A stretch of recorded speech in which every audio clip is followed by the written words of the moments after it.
Salut, j'espère que vous êtes bien installés dans votre petit lit douillet, car ce soir, je vais vous lire une histoire d'horreur, un conte cruel de notre cher ami Guy de Maupassant. Alors, si vous êtes bien installés, bien au chaud sous votre couverture, on peut commencer. Cette nouvelle s'appelle La mer aux monstres. La mer aux monstres. Allons-y. Je me suis rappelé cette horrible histoire et cette horrible femme en voyant passer l'autre jour sur une plage aimée des riches, une Parisienne connue, jeune, élégante, charmante, adorée et respectée de tous. Mon histoire date de loin déjà, mais on n'oublie point ces choses. J'avais été invitée par un ami à demeurer quelque temps chez lui dans une petite ville de province. Pour me faire les honneurs du pays, il me promena de tous les côtés, me fit voir les paysages vantés, les châteaux, les industries, les ruines. Il me montra les monuments, les églises, les vieilles portes sculptées, des arbres de taille énorme ou de forme étrange, le chêne de Saint-André et l'if de Roqueboise.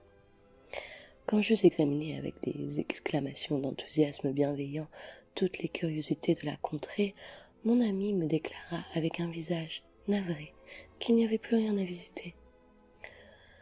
Je respirai. J'allais donc pouvoir me reposer un peu à l'ombre des arbres. Mais tout à coup, il poussa un cri. « Si, nous avons la mer aux monstres. Il faut que je te la fasse connaître. » Je demandai. « Qui ça? La mer aux monstres ?» Il reprit. « C'est une femme abominable, un vrai démon, un être qui met au jour chaque année, volontairement, des enfants difformes, hideux, effrayants, des monstres enfin, et qui les vend aux montreurs de phénomènes. Ces affreux industriels viennent s'informer de temps en temps si elle a produit quelque avorton nouveau, et quand le sujet leur plaît, ils l'enlèvent en payant une rente à la mer. Elle a 11 rejetons de cette nature. Elle est riche. Tu crois que je plaisante, que j'invente, que j'exagère? Non, mon ami, je ne te raconte que la vérité, l'exacte vérité. Allons voir cette femme. Je te dirai ensuite comment elle est devenue une fabrique de monstres. Il m'emmena dans la banlieue. Elle habitait une jolie petite maison sur le bord de la route. C'était gentil et bien entretenu. Le jardin, plein de fleurs, sentait bon. On eût dit la demeure d'un notaire retiré des affaires. Une bonne nous fit entrer dans une sorte de petit salon campagnard et la misérable parut. Elle avait 40 ans environ. C'était une grande personne aux traits durs, mais bien faite, vigoureuse et saine, le vrai type de la paysanne robuste, demi-brute et demi-femme. Elle savait la réprobation qui la frappait et ne semblait recevoir les gens qu'avec une humilité haineuse. Elle demanda « Qu'est-ce que désirent ces messieurs ?» Mon ami reprit « On m'a dit que votre dernier enfant était fait comme tout le monde, qu'il ne ressemblait nullement à ses frères. J'ai voulu m'en assurer. Est-ce vrai ?» Elle jeta sur nous un regard sournois et furieux et répondit « Oh non, non, non, mon pauvre monsieur. Il est peut-être encore plus laid que les autres. J'ai pas de chance, pas de chance. Tous comme ça, mon brave monsieur, tous comme ça. C'est une désolation. Ça se peut-il que le bon Dieu soit dur ainsi à une pauvre femme toute seule au monde, ça se peut-il ?» Elle parlait vite, les yeux baissés, d'un air hypocrite, pareil à une bête féroce qui a peur. Elle adoucissait le ton âpre de sa voix, et on s'étonnait que ses paroles larmoyantes et filées en fausset sortissent de ce grand corps osseux trop fort aux angles grossiers, qui semblait fait pour les gestes véhéments et pour hurler à la façon des loups. Mon ami demanda « Nous voudrions voir votre petit. » Elle me parut rougir. Peut-être me suis-je trompée. Après quelques instants de silence, elle prononça d'une voix plus haute. « À quoi que ça vous servirait ?» et elle avait relevé la tête, nous dévisageant par coups d'œil brusques, avec du feu dans le regard. Mon compagnon reprit. « Pourquoi ne voulez-vous pas nous le faire voir? Il y a bien des gens à qui vous le montrer. Vous savez de qui je parle. » Elle eut un sursaut, et, lâchant sa voix, lâchant sa colère, elle cria. « C'est pour ça que vous êtes venu, dites. Pour m'insulter, quoi. Parce que mes enfants sont comme des bêtes, dites. Vous ne les verrez pas, non, non, non. Vous ne les verrez pas. Allez-vous-en, allez-vous-en. J'ai dit, c'est que vous avez tous à m'agoniser comme ça. » Elle marchait vers nous, les mains sur les hanches, au son brutal de sa voix, une sorte de gémissement, ou plutôt de miaulement, un cri lamentable d'idiot, parti de la pièce voisine. J'en frissonnais jusqu'à la moelle. Nous reculions devant elle.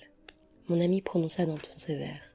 « Prenez garde, la diable. » On l'appelait la diable dans le peuple. « Prenez garde, un jour, ça vous portera malheur. » Elle se mit à trembler de fureur, agitant ses poings, bouleversée, hurlant « Allez-vous-en, allez-vous-en.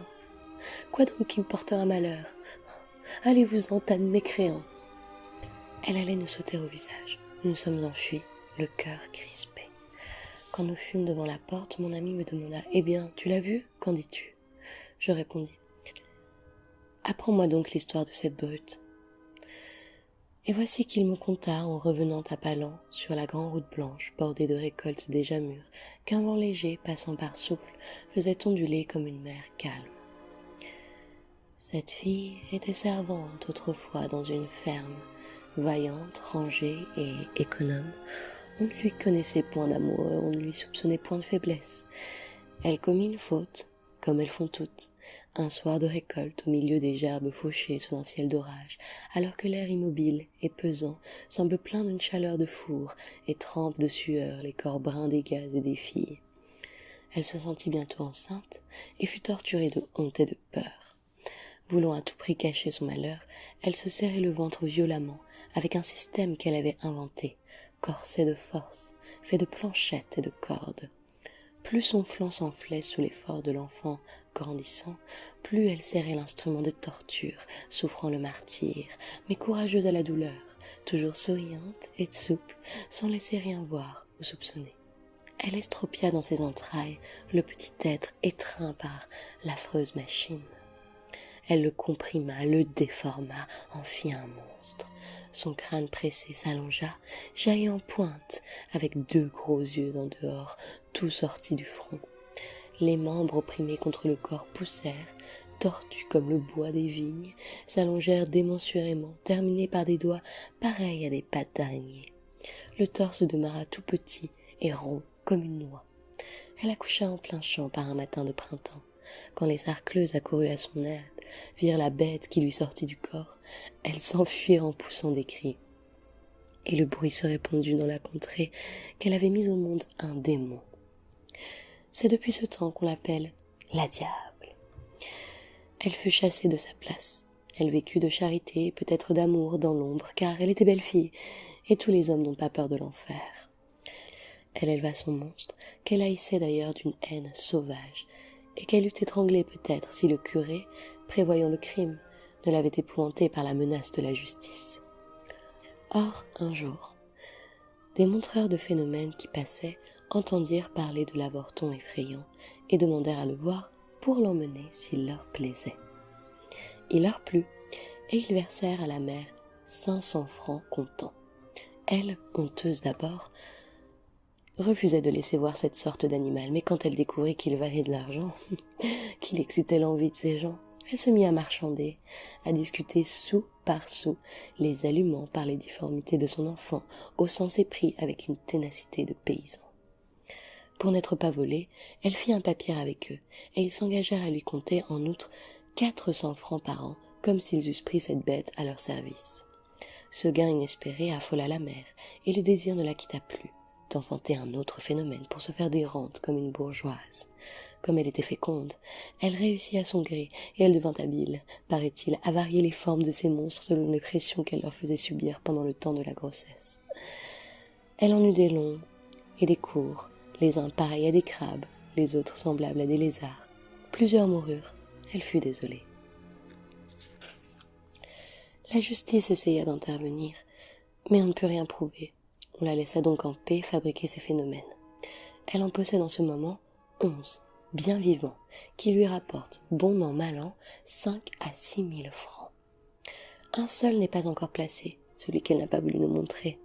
Mais elle ne le gardera pas longtemps, car elle est connue aujourd'hui de tous les battleurs du monde qui viennent de temps en temps voir si elle a quelque chose de nouveau. Elle établit même des enchères entre eux quand le sujet en vaut la peine. Mon ami se tut.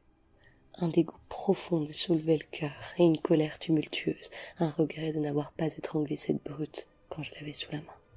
Je demandai « Qui donc est le père ?» Il répondit « On ne sait pas. Ils ou ils ont une certaine pudeur. Ils ou ils se cachent.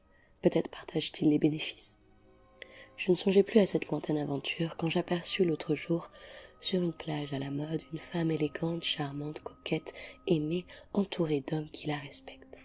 J'allais sur la grève au bras d'un ami, le médecin de la station. 10 minutes plus tard, j'aperçus une bonne qui gardait 3 enfants roulés dans le sable. Une paire de petites béquilles gisait à terre et m'émut. Je m'aperçus alors que ces 3 petits êtres étaient difformes, bossus et crochus. Hideux. Le docteur me dit « Ce sont les produits de la charmante femme que tu viens de rencontrer. » Une pitié profonde pour elle et pour eux m'entra dans l'âme. Je m'écriai « Oh, la pauvre mère, comment peut-elle encore rire ?» Mon ami reprit « Ne la plains pas, mon cher. Ce sont les pauvres petits qu'il faut plaindre. Voilà les résultats des tailles restées fines jusqu'au dernier jour. Ces monstres-là sont fabriqués au corset. Elle sait bien qu'elle risque sa vie à ce jeu-là. Que lui importe, pourvu qu'elle soit belle et aimée. » Et je me rappelais l'autre, la campagnarde, la diable, qui les vendait, ces phénomènes. C'est fini, j'espère que ça vous a plu. Bonne nuit.